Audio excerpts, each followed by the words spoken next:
Hello, and welcome back to another episode of Kingdom Maker with me, Mr. Gill. Thank you so much for joining me, and thank you so much for all of your previous views, likes, comments, suggestions, subscriptions, and all of that jazz. Ladies and gentlemen, today we're going to be talking about the Orclands. Before we do that, you might have noticed that it's been a few days since maybe a couple of weeks since I posted a video about Kingdom Maker. That is, do not fear, not because we will not be making more Kingdom Maker videos, but for three reasons. One, it's a little bit harder now at higher levels to get some things done. So it's just been taking me ages to get some stuff done. Two, we will be kind of focusing this channel. So currently you should be watching this on Mr. Gill Plays Strategy Mobile Games.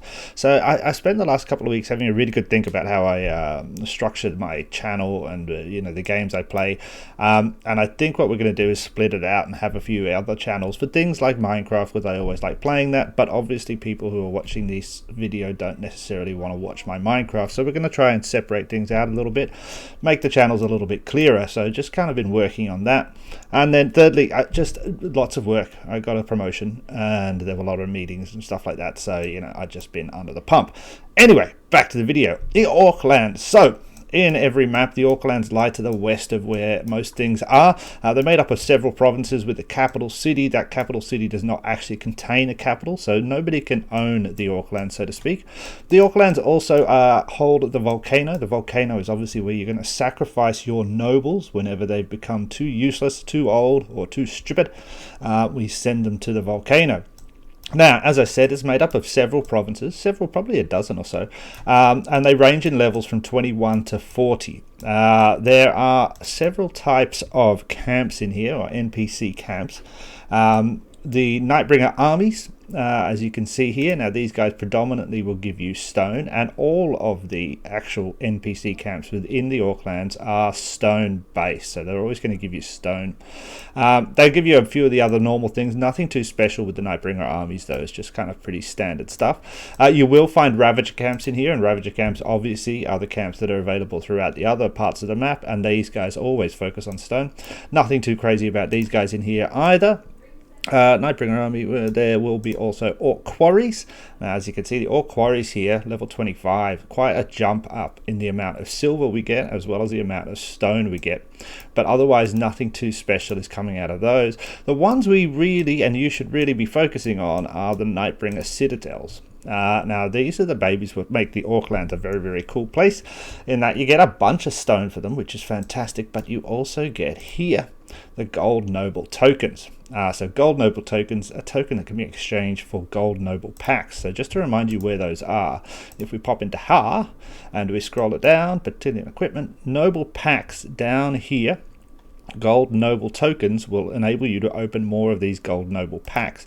These gold noble packs will give you merits. Merits are super useful.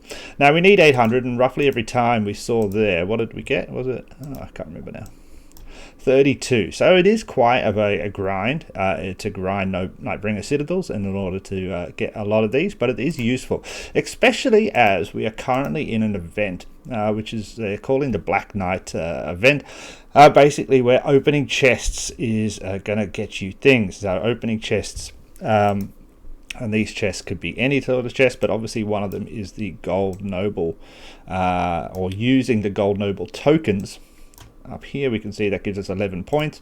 So opening a chest which has 800 gold noble tokens is going to give us, what, 18,000 points, which is a kind of useful thing. So I have literally been grinding these guys. Now grinding them is a little bit hard for me currently at the level I am. Best to use, let's have a quick look at the city. Unfortunately, like other cities, you are not able to move your attack point that much. So where are we? And remembering, I can't scroll this around because we're on the PC. But the attack point is roughly on this side of the map. You aren't able to move the attack point over to other sides of the map. It's a little bit frustrating. But basically, you have to come through here. You have to come through these guys, and then you have to go through this series of gates around and around to get into here. So it does take a little bit of time. The best setup I've found for this is currently to use, well, I haven't found, around, a couple of people mentioned it, is to use archers and maybe some tank infantry at the front, which is what we've been doing. I would suggest also maybe popping a ballista battalion in there as well would be helpful, just to get through these gates a little bit faster, or maybe even some cavalry, but predominantly archers. And if you've got some gold archers, they're going to tear through all of the troops pretty fast. That will then just leave getting through these gates, which is slightly time consuming. For me, roughly at the moment, it takes about a good 5 minutes to complete this grind, but we get quite a lot of stuff out of it, lots of stone and stuff like that, but we end up with about I think it's a 12-minute healing time. So just play around with your armies a bit, and as I said, predominantly crossbows, predominantly archers are what you're going to be using for this. Now, the rest of the Orclands are pretty boring. Basically, we also have a few ore mines. We always should have some sulfur around somewhere. Yeah, sulfur. We will also have some salt. Some mysterious emerald I've found here quite often, and also mercury.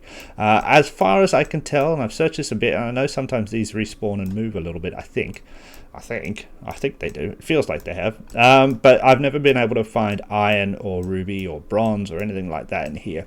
So simply sulfur, salt, mysterious emerald, and mercury is what you're going to get out of this, which is pretty useful, to be honest.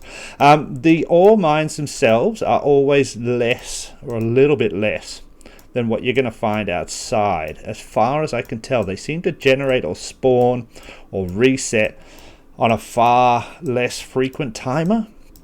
I mean, every time I come over here, 8,500, actually, now that I say that, I've never seen one say 8,500, so maybe I'm just missing it or doing it at the wrong time. That could be the thing. Yeah, actually, there's 8,500 over there. Maybe there's just a lot of people over here currently. Now, because nobody can own this area, you probably, it's kind of considered free mining. Now obviously this will change, server to server, but in some servers they restrict mining. If you own the capital, nobody can mine in the provinces that you own, etc, etc, etc. So this is a good area. If you find that you're a little bit restricted in other areas of the map, this is a good area to come, because nobody technically can own this whole area. The other things of note you'll find here is the the wandering merchant. Now let's actually, I've lost my place here. Where are we? Let's just zoom out a bit. So we want to be, if you come to the central one, so this is the state capital, even though there is no actual capital city, but the wandering merchant is always to be found here in the state capital, if I'm not mistaken. I better not be. I've always found him here. Where is it? Wandering, oh no. Do I say these? Oh, there it is. Fantastic. The Wandering Merchant is there. So this is a really good spot to always find the Wandering Merchant. Obviously, in the other maps, the Wandering Merchant moves around a little bit. But here in this province, the Wandering Merchant is always within this state capital province, and very easy to find. You also have these Orc monuments here, which do give a ton of stuff, and ancient ruins, which are pretty good as well. Currently I can't do those, so that's fine. I don't care for them anyway. So those are the Orclands. I spent quite a little bit of time here, to be honest, smashing up the Nightbringer citadels and doing a lot of kind of sulfur mining. I find quite useful, and then obviously using the Wandering Merchant.